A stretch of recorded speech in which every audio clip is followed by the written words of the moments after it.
শুভ স্বাধীনতা দিবস। আবার আমরা আমাদের ইনস্টিটিউট থেকে চলে এসেছি। আজকে একটু রাত হয়ে গেল আমার একটা ভিডিও করতে। তো যারা 2022 সালে ডিপ্লোমা ইন ফার্মাসিতে আমাদের ইনস্টিটিউটে অ্যাডমিশান নিতে চাও, তারা খুব দ্রুত 6291086211 নাম্বারে যোগাযোগ করো।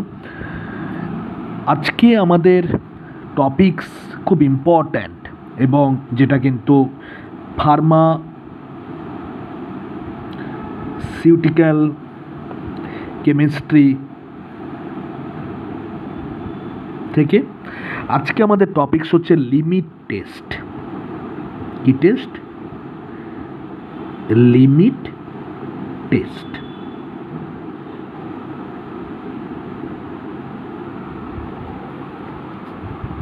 সো ফার্স্ট কোশ্চেন হচ্ছে, হোয়াট ইজ লিমিট টেস্ট? দেখো, আমরা আগের ক্লাসে বা আগের ভিডিওতে ইম্পিউরিটির সম্পর্কে আলোচনা করেছি যে একটা ওষুধ তৈরির সময় ভুলবশত কিছু সাবস্ট্যান্স অ্যাডিশান হতে পারে, অথবা দুটো, একটা হচ্ছে ভুলবশত কোনো সাবস্ট্যান্স অ্যাডিশান হতে পারে, অথবা কোনো ওষুধে কোনো একটা পার্টিকুলার সাবস্ট্যান্স বেশি পরিমাণে থেকে যেতে পারে। মানে এক্সোজেনিয়াসলি অ্যাডিশান হতে পারে অথবা এন্ডোজেনিয়াসলি অ্যাডিশান হতে পারে। মানে বাইরে থেকে হয়তো ভুলবশত মিশে গেল, অথবা কোনো একটা ওষুধ তৈরি করার সময় কোনো পার্টিকুলার একটা সাবস্ট্যান্স সেটা দরকার, বাট অতিরিক্ত পরিমাণ বা কম পরিমাণে থেকে যেতে পারে। সেক্ষেত্রে কিন্তু ওষুধের গুণগত মান কিন্তু নষ্ট হতে পারে।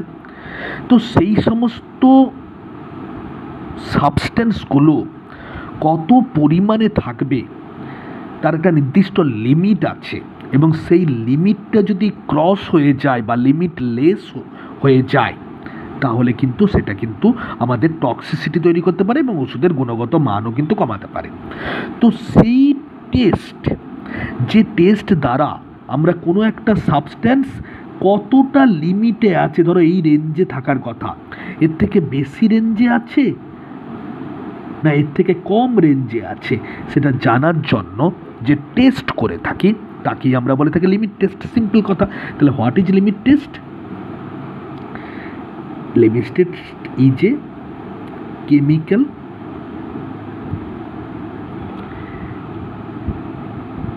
অ্যানালাইসিস বা analytic test to know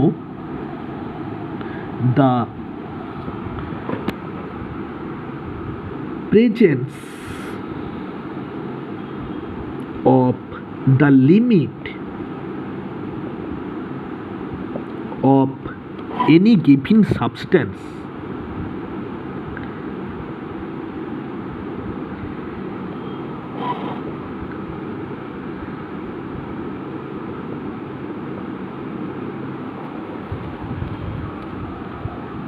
actually ভালো মতন করে বলতে গেলে এটা কিন্তু একটা কোয়ালিটিভ টেস্ট।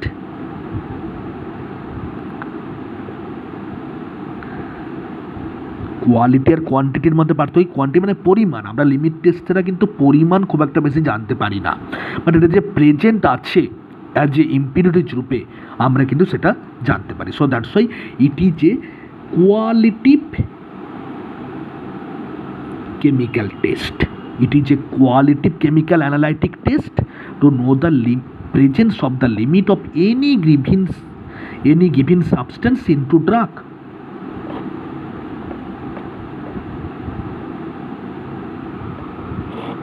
বা into any substance, তাকেই আমরা বলছি লিমিট টেস্ট।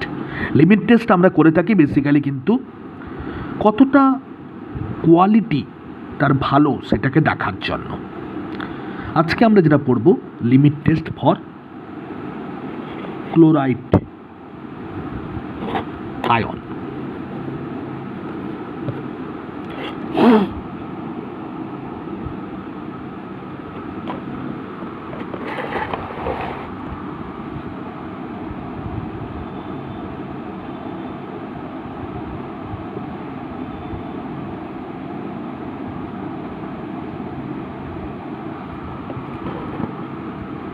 সো ক্লোরাইড কোনো একটা গিভিন সাবস্টেন্সে প্রেজেন্ট আছে কি না সেটা জানার জন্য ধরো আমরা গিভিন সাবস্টেন্স আমরা এ ধরে নিলাম,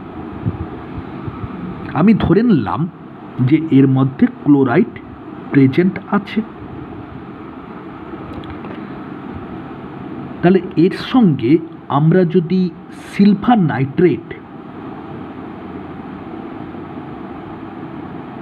যোগ করি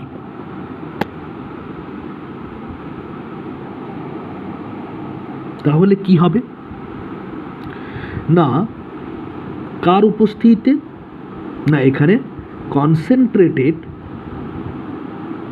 নাইট্রিক অ্যাসিডের উপস্থিতি, তাহলে কি হবে এই সিলভার ক্লোরিনের সঙ্গে যুক্ত হবে, দিয়ে কি করবে সিলভার ক্লোরাইড কি করবে একটা প্রেসিপিটেট হবে। এই সিলভার ক্লোরাইডটা প্রায় দুধ সাদা মিল্কি হোয়াইট,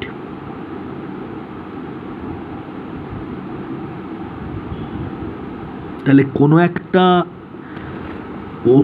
পদার্থ আমি র্যান্ডমলি চুজ করলাম, আমি ধরলাম তার মধ্যে ক্লোরিন আয়ন প্রেজেন্ট আছে, ভুলবশত ঢুকে গেছে বা বেশি পরিমাণে আছে, তাহলে আমি যদি বেশি পরিমাণে মিল্কি হোয়াইট সাবস্টেন্স পাই সিলভার নাইট্রেট দ্বারা রিয়াকশান করে, তাহলে আমি বলবো যে বেশি পরিমাণে এখানে ক্লোরিন আছে, তার মানে লিমিট টেস্ট এখানটায় তোমার বুঝতে পারছি লিমিট আছে, লিমিটটা ক্রস করে গেছে।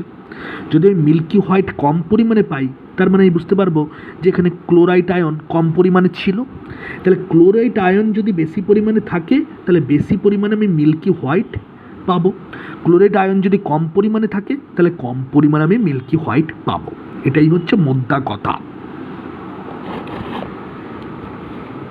তো বেসিক্যালি এখানে আমরা এই নাইট্রিক অ্যাসিড মিশাচ্ছি কেন না, নাইট্রিক অ্যাসিড যদি এখানটায় আর কোনো অ্যাসিড থাকে সেই অ্যাসিডকে কিন্তু অ্যাসিডিক যে র্যাডিক্যালসগুলোকে কিন্তু প্রিভেন্ট করবে, তাহলে নাইট্রিক অ্যাসিড কী করবে না প্রিভেন্টস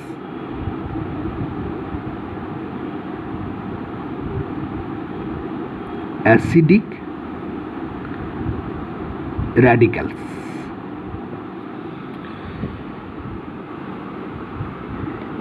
এবং এই রিয়াকশানে আমরা ট্যাপ ওয়াটার মেশাবো না, তাহলে হোয়াই নট ট্যাপ ওয়াটার,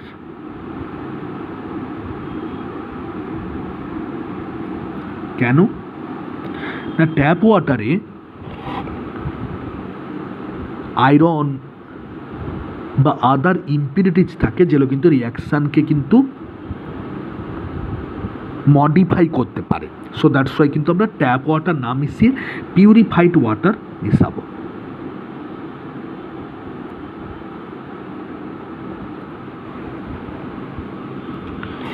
তাহলে limit test for the chloride আমি কি বললাম, ধরলাম আমি একটা কোনো সাবস্টেন্স র্যান্ডমলি চুজ করলাম, তার মধ্যে আমি ধরে নিলাম ক্লোরিন আছে, তার সঙ্গে সিলভার নাইট্রেট মেশাবো, সিলভার নাইট্রেট সিলভার ক্লোরাইড যদি বেশি পরিমাণে প্রেসিপিটেট করে, বেশি করে দুধ সাদা সাবস্টেন্স যদি তৈরি হয় তাহলে ক্লোরাইড বেশি আছে, যদি কম পরিমাণে যদি তৈরি হয় তাহলে ক্লোরাইড কম আছে, তার সঙ্গে কম্পেয়ার করব স্ট্যান্ডার্ড সলিউশনের সঙ্গে, তার মানে স্ট্যান্ডার্ড সলিউশন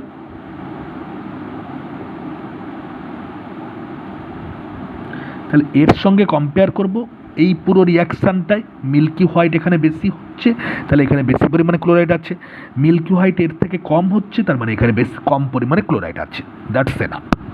বোঝা গেল ক্লোরাইড টেস্ট। থ্যাংক ইউ, যদি ভালো লাগে তাহলে লাইক করবে, শেয়ার করবে।